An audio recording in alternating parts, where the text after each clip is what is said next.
तो आज हम लोग क्लास 9 का चैप्टर 10 कंप्यूटिंग एंड एथिक्स पढ़ेंगे। तो चलिए बिना किसी एक्स्ट्रा चीज़ को इन्वॉल्व किए सिलेबस के अकॉर्डिंग शुरू करते हैं। सबसे पहले इसमें है एथिकल इश्यूज़ एंड कंप्यूटिंग।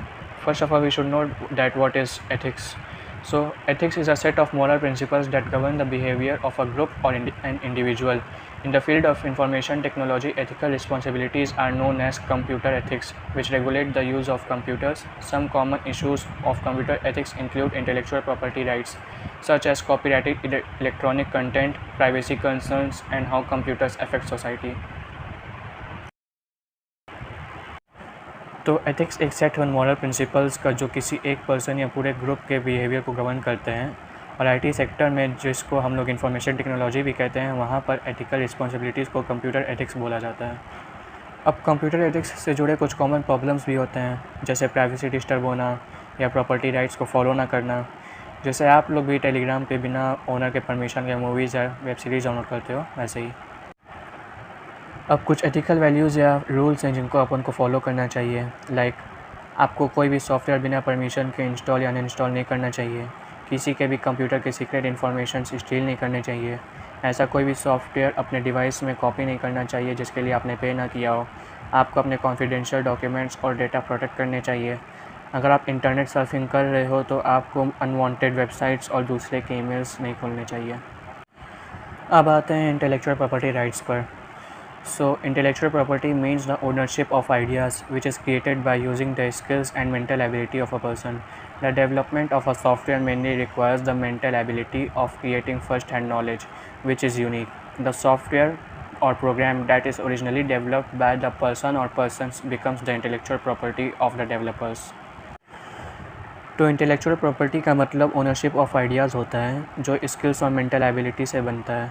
जब एक सॉफ्टवेयर बनता है तो डेवलपर्स की मेंटल एबिलिटी ही उसको यूनिक बनाती है, और फिर वही सॉफ्टवेयर उन डेवलपर्स की इंटेलेक्चुअल प्रॉपर्टी कहलाती है। एक इंटेलेक्चुअल सॉफ्टवेयर की 3 प्रॉपर्टीज़ होती हैं। Software patents. पेटेंट राइट उस प्रोग्रामर को दिया जाता है जो सॉफ्टवेयर को बनाता है।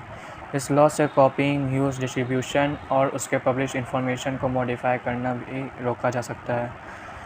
Software copyright. कॉपीराइट हम लोग को सॉफ्टवेयर को बिना परमिशन लिए कॉपी करने से रोकता है। हम लोग को उस आदमी या कंपनी से परमिशन लेनी होती है जो सॉफ्टवेयर या प्रोग्राम का लाइसेंस प्रोवाइड करती है। और एक ट्रेडमार्क एक डिज़ाइन, आइकन या नेम होता है जो कंपनी अपने प्रोडक्ट पर डालती है, और ये नाम कोई और नहीं यूज़ कर सकता। कभी कभार ट्रेडमार्क की वैल्यू अपने प्रोडक्ट से ज़्यादा हो जाती है। अभी आते हैं इंडिविजुअल राइट टू प्राइवेसी पर। आपकी प्राइवेसी आपकी राइट है, और इसी राइट को प्रोटेक्ट करने के लिए यहाँ पर कुछ पॉइंट्स दिए गए हैं, आइए देखते हैं। आपको ऐसी मेल लिस्ट में ऐड होना अवॉइड करना चाहिए जहाँ पर रेगुलरली एडवर्टाइजिंग मटेरियल्स या कुछ और सजेस्ट किया जाता है। वेरीफाइड वेबसाइट से ही शॉपिंग किया करिए। ऐसा कभी मत सोचिएगा कि आपके ईमेल्स प्राइवेट हैं तो सोच समझ के ही मेल्स सेंड किया करिए। सोच समझ कर न्यूज़ ग्रुप्स पर पोस्ट किया करिए, और ऑनलाइन डिस्कशन को थोड़ा अवॉइड किया करिए। अब आते हैं डेटा प्रोटेक्शन ऑन इंटरनेट पर। Data protection can be defined as the security और प्रोटेक्शन ऑफ डेटा और information on the internet from computer viruses, spammers और हैकर्स। तो ये हम लोग के डेटा और इंटरनेट के इंफॉर्मेशन को प्रोटेक्ट करता है हैकर्स, वायरसेस और स्पैमर्स से। तो अपने डेटा को प्रोटेक्ट करने के लिए we have to follow certain points, जैसे अपने दोस्तों को अपने पासवर्ड्स ना बताएं।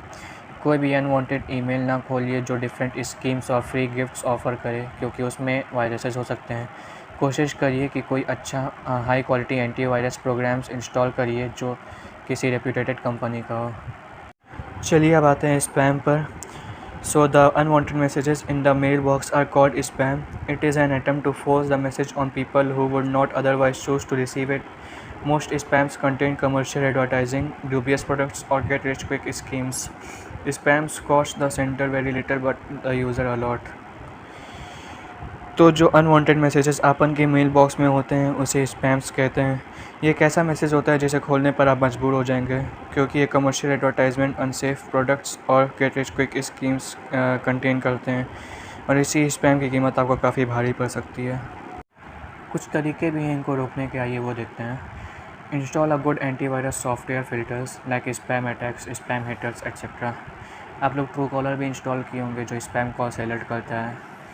As far as possible, try to avoid reading email messages from unrecognized sender and delete them. It saves your computer from different types of viruses.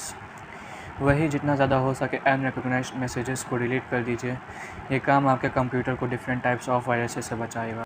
अब आता है सॉफ्टवेयर पायरेसी। पायरेसी का मतलब पायरेटेड या डुप्लीकेटेड होता है। When someone copies the software without buying the appropriate license or copyright, it is known as software piracy.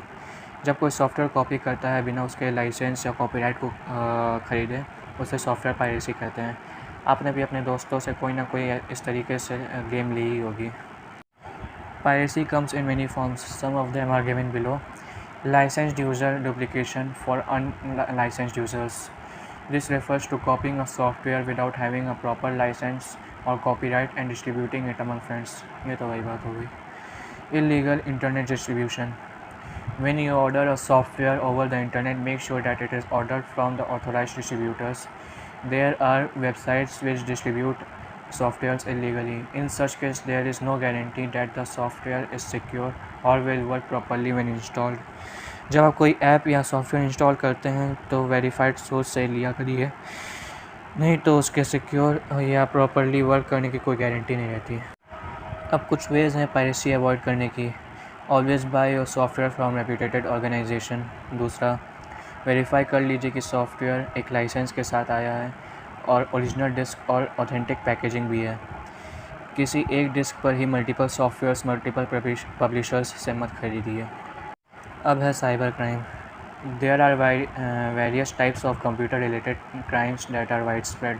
Online criminal activities such as illegal copying of software, computer viruses, stealing of hardware data etc. continue to affect the computer systems worldwide. Online crime is known as cyber crime. अब बहुत सारे computer related crimes होते हैं जैसे illegal copying of software, viruses डालना, hardware data का चोरी करना एट्सेट्रा। इन्हीं ऑनलाइन क्राइम्स को साइबर क्राइम कहते हैं। Now reasons for cyber crime. Computer इतनी छोटी सी जगह में इतना सारा डेटा स्टोर कर लेता है जो इन्फॉर्मेशन को डिराइव करना ईजी कर लेता है फिज़िकली या वर्चुअली। काफ़ी प्रॉब्लम्स होती हैं कंप्यूटर सिस्टम को अनऑथोराइज्ड एक्सेस से गार्ड करने में, जो साइबर क्राइम को ईज़िली अप्रोच करने देता है। कंप्यूटर ऑपरेटिंग सिस्टम पर काम करता है जो बिलियन ऑफ कोड्स से बना होता है और एक इंसान के लिए ऐसा पॉसिबल है कि वो उन कोड्स को कभी भूल जाए। और साइबर क्रिमिनल्स इन्हीं चीज़ का फ़ायदा उठा के कंप्यूटर को हैक कर लेते हैं। ये पता ही होगा कि हम लोग चीज़ों को कितना अंडर एस्टिमेट कर देते हैं और इंसान की ऐसे ही अगर कंप्यूटर सिस्टम को प्रोटेक्ट ना करे तो साइबर क्रिमिनल्स को अपॉर्चुनिटी मिल जाती है। कंप्यूटर सिस्टम डेटा लॉस का सोर्स पता नहीं लगा पाते, जिससे कोई एविडेंस नहीं मिलता। यही साइबर क्रिमिनल्स को एडवेंचरस फील कराता है। आइए थोड़ा इन लोगों के बारे में भी जान लेते हैं। साइबर क्रिमिनल्स 3 तरह के होते हैं। Organized hackers. ये हैकर्स ऑर्गेनाइज्ड मैनर में परफॉर्म करते हैं किसी ऑब्जेक्टिव को पूरा करने के लिए, जैसे पॉलिटिकल या फंडामेंटल। प्रोफेशनल हैकर्स और क्रैकर्स। क्रैकर्स मतलब फटाके नहीं, वो कोड क्रैक करने वाले। ये लोग काम करते हैं एक बिज़नेस ऑर्गेनाइजेशन के लिए, जैसे कि उनके राइवल्स के वेबसाइट को हैक करना उनके रिलायबल और वैल्यूएबल इंफॉर्मेशन के लिए। Discontent employees. इस ग्रुप में वो लोग होते हैं जिनको अपनी नौकरी से निकाल दिया जाता है या तो वो अपने जॉब से सेटिस्फाई नहीं होते। उनकी आदत होती है अपने एम्प्लॉयर्स के अच्छे काम को बिगाड़ने की वेबसाइट हैक करके। अब है hacking. Hacking refers to attempts to gain information from otherwise undisclosed areas. Unfortunately, these skills are applied to in illegal activities, that is breaking passwords, releasing viruses to corrupt the computer systems or stealing valuable data and information. ये actually information gaining का एक attempt होता है। Hackers के ये great skills illegal activities में involve होते हैं, जैसे पासवर्ड तोड़ना, वैल्यूएबल डेटा चुराना या वायरसेस सेंड करना कंप्यूटर सिस्टम्स में। हैकिंग के कुछ रीजंस होते हैं जैसे theft of services. Computer system के सर्विसेज का फ़ायदा उठाना बिना उनके पता चले। इस टास्क को एक चैलेंज की तरह लिया जाता है। To take valuable files. कुछ लोगों की आदत होती है सीक्रेट इन्फॉर्मेशन चुराने की ताकि कंप्यूटर टेररिज्म प्रमोट हो। Thrill and excitement. कुछ लोगों को लगता है कि कंप्यूटर क्राइम्स का पार्ट होना एक्साइटिंग है। डिजीज़। कुछ दिमागदार पागल पहचान नहीं पाते कि क्या सही और क्या गलत और जज नहीं कर पाते अपने काम के कॉन्सिक्वेंसेस को। फॉर नॉलेज एंड इक्विपमेंट, कभी कभार लोग डिस्ट्रक्टिव वर्क करते हैं अपने नॉलेज और इक्विपमेंट के लिए। अगला है malicious intent and malicious code. So malicious code refers to a new kind of threat which cannot be blocked by using an antivirus software and which corrupts the system in due course of time. Malicious codes can attack institutions at either server or client level. It can also attack into the infrastructure of a system. ये code एक नया threat है antivirus से जो antivirus से भी block नहीं हो सकता और कुछ ही देर में ये पूरा सिस्टम करप्ट कर देता है। ये कोड सर्वर पर अटैक करके कंप्यूटर सिस्टम्स के इंफ्रास्ट्रक्चर को बिगाड़ देता है। मैलिशियस कोड्स डिफरेंट फॉर्म्स में छिप सकते हैं, जैसे while working on emails, at the time of web surfing, while downloading file, documents और सॉफ्टवेयर।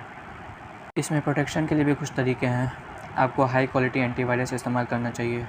डुप्लिकेट या अनऑथोराइज्ड सॉफ्टवेयर यूज़ नहीं करना चाहिए क्योंकि वो सिस्टम को डैमेज कर सकते हैं। दूसरों के पेन ड्राइव्स या और मेमोरी कार्ड यूज़ नहीं करने चाहिए क्योंकि वो वायरस इन्फेक्टेड हो सकते हैं।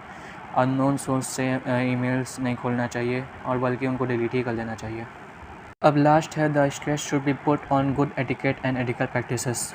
आपको अपने राइट बिहेवियर पर ध्यान देना चाहिए और एथिकल प्रैक्टिसेस को फॉलो कर देना, कंप्यूटर एथिक्स को फॉलो करते रहना चाहिए ताकि आप एक प्रोटेक्टेड लाइफ एंजॉय कर सकें और एथिक्स के अगेंस्ट कोई काम ना करें। आज का एक्सप्लेनेशन यही ख़त्म होता है। यही first and last theory chapter था। अब असली मज़हब लूचे का बाकी है। अगली वीडियोज़ में मैं जल्दी इस चैप्टर के एक्सरसाइजेज डिस्कस करूँगा। Thanks for listening me patiently. नमस्कार।